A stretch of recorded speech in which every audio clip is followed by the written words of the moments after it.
Money for college. Miguel has been thinking about college since the beginning of his junior year and has been planning ways to afford a private college in Northern California. The problem is that his family is dependent upon his income, and he knows that there is no way that he would be able to afford the $40,000 to attend a private university. His father wants him to attend the local community college. As usual, they clash. So Miguel and Pablo were on their way to college. Maybe. The question now was, how could they afford it? How would their father and sister survive if they both left and couldn't send any money home? Miguel's grades were very good, but were they good enough? Good enough to get into a UC or a private college? Pablo's grades were also good, but not like Miguel's. Pablo had spent more time playing baseball and chasing girls. Miguel had pretty much stuck to the books and work and helping at home. Were Miguel's grades good enough to get a scholarship? Even if he could get a completely free ride, how would his dad and Pablo and Rosalba get by without his income? Could he work while he was in college? His dream would be to go away to school, but he knew that it wouldn't work. How could he ever afford to live somewhere else? No, he would be stuck at home, listening to his dad's constant complaining and Pablo's stupid Tejano music. He did know one thing, though. He was not going back to Mexico. As with everything else, his father had an opinion, and it was different from Miguel's. You go to a community college right here with your brother. There is no reason to go far. Why do you want to go far? You think maybe you're too good for this family? You with your big shot attitude.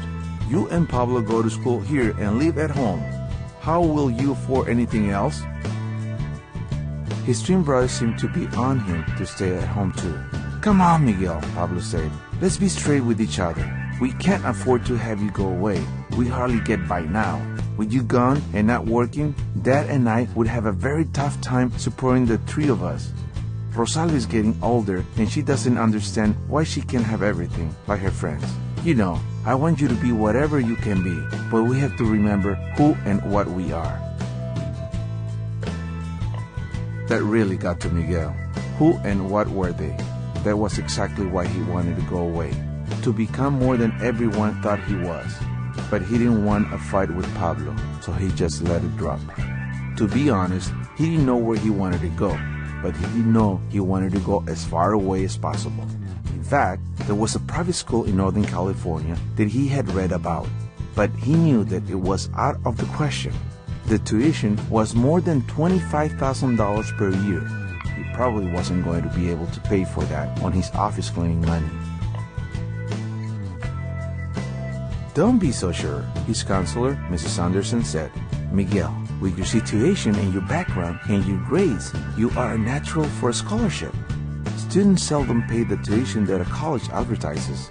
You just have to let them know about you and what your finances are, and you will often find that you pay very little or nothing at all. The subject came up in Miguel's economics class. Mr. Gomez, his teacher, was delighted to explain in great detail, as he usually did, in great detail. The point is that businesses charge different prices to different groups, Mr. Gomez said. Movie theaters charge different prices to young kids, senior citizens, and students, and higher prices to people who attend at night. Grocery stores charge different prices with their coupons. Airlines charge different prices to people who make their reservations early. Hotels charge lower rates for weekends. All of these are forms of price discrimination. No, it's not illegal and has nothing to do with race. It has to do with price elasticity of demand. The entire class leaned back and waited. They knew a note-taking get ready for this one on the test moment was up on them, and they had no idea what any of this had to do with college tuition. You see, some of you, for different reasons, feel more strongly about certain price changes than do others. If the price of certain CDs doubled, some of you would be very upset and would buy a lot fewer CDs. But others don't buy many CDs anyway, so you wouldn't care much. Airlines and hotels are trying to separate business travelers from others since business travelers usually don't pay those expenses. Their companies do. Since business opportunities might arise and the business person must hop on a plane and fly to Chicago at a moment's notice, they are not likely to care about the price of the ticket. If the value of the deal in Chicago is pretty high, the price of the airline ticket is insignificant, so they pay a higher price. Mr. Gomez continued with his lesson. If you and your family plan to fly to Minnesota to visit Aunt Tilly, you need to plan far ahead because those tickets are a large part of your overall budget. You shop around and pay a lower price. The strength of your response to a price change is greater than the strength of the business traveler's response to a price change.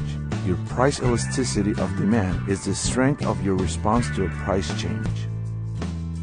The hotel management knows that most business travelers stay during the week, so they charge a higher price for weekday stays than weekend stays, trying to attract pleasure travelers who have a higher price elasticity of demand for hotel rooms. So how do the airlines separate you, who cares a lot about the price, from the business traveler who doesn't care so much about the price?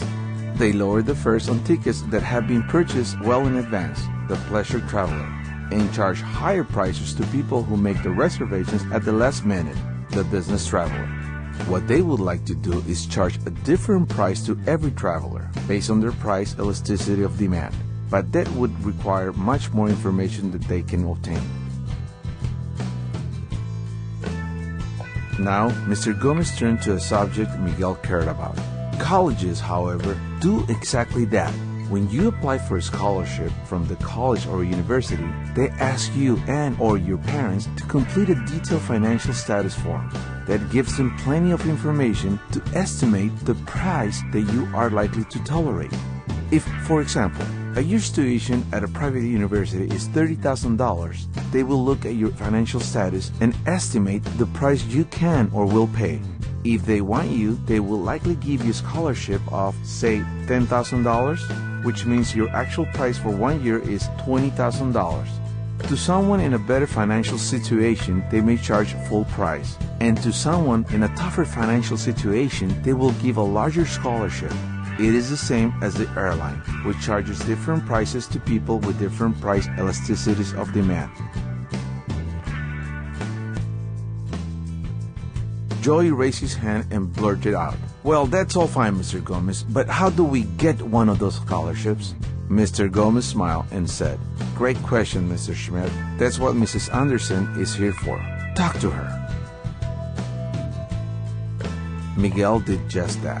He explained what he would like to do, but knew he wouldn't be able to go to some fancy school far away. Mrs. Anderson was sympathetic. "Now hold on, Miguel. You never know what you can do until you try to do it. I'm going to give you a website that you need to check out. After you've looked at it, we'll talk some more." Miguel went to the school library and went to the website Mrs. Anderson gave him. He found lots of information, took notes, and went back to his counselor. "Well, Miguel, what did you find?" "I pretty much found out that I can't go to the school I think I want to attend. They have an estimated cost of attendance of about $40,000 per year. If I go to the community college, my cost will be less than $4,000.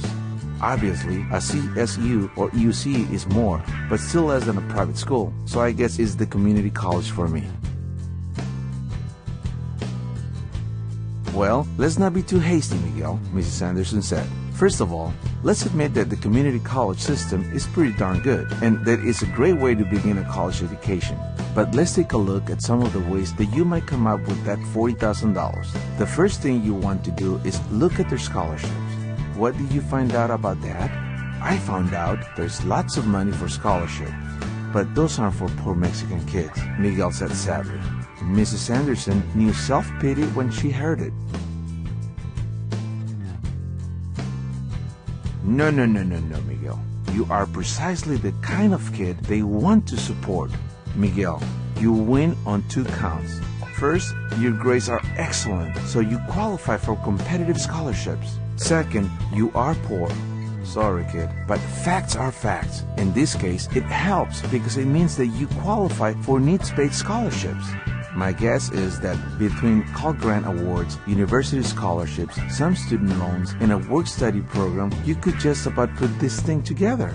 Your first step is to complete a FAFSA, free application for federal student aid. Then there are grants from the federal government called Pell Grants and Supplemental Education Opportunity Grants, both of which are needs-based. California has Call Grants. A Call Grant A is for any California student with at least a 3.0 GPA. You're way above that. Then Call Grant B is needs-based. There are also lots of private grants. So, Mrs. Anderson smiled. I'm guessing you could put together a pretty package of scholarships and grants even for poor Mexican kids. Miguel was feeling a little overwhelmed. Now he had to do some real work if he wanted to go north. He also had to ask himself why he wanted to go through all this trouble. He could go to a UC, a CSU, or a community college and avoid most of the hassle. But there was a lot about his dream university that just attracted him, so he decided to go for it. Miguel investigated the loan programs. He found out that there are 3 characteristics of student loans. 1, they have low interest rates. 2, some have delayed repayment so that the borrower makes no payments while in school. And 3, some have in-school interest subsidies so that the borrower accrues no interest while in school. Perkins loans are federal funds that are sent directly to the school and are awarded to the student as a credit against any charges. Subsidized Stafford loans are loans from private lenders. The lender sends the money directly to the college or university, just like a Perkins loan. Finally, subsidized direct loan is like a Stafford loan, except that the lender is the federal government. All 3 of these types of loans are needs-based, but there are also loan programs for students who don't qualify on the basis of need. Then there is the work-study program, where needy students can work in an office on the school campus. The money they earn is credited to their account. Mrs. Anderson was emphatic about one thing. Miguel, you have what it takes to get into just about any college you want, and there is plenty of aid available to you. You were smart talking to me about this at the beginning of your junior year. You have plenty of time and you know the steps you have to take. Now it is just a matter of doing it.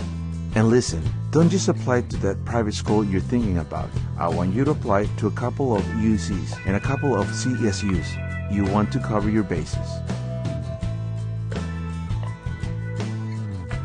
That was quite a while ago.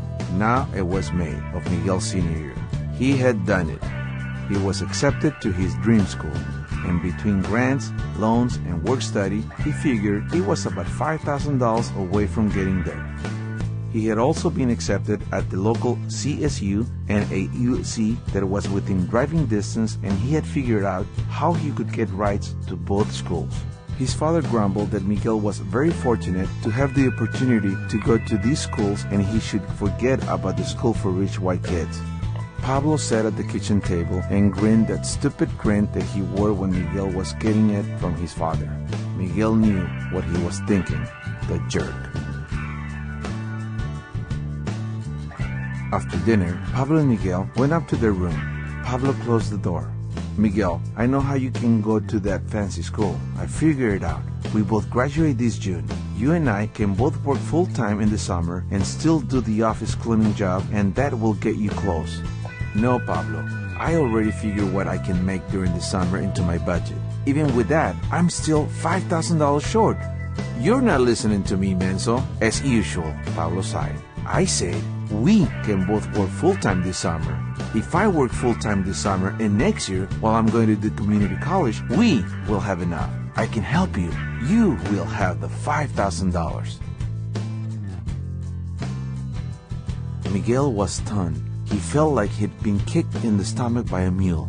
Mi papa would never let you do that. How will the 3 of you survive? And what about your college?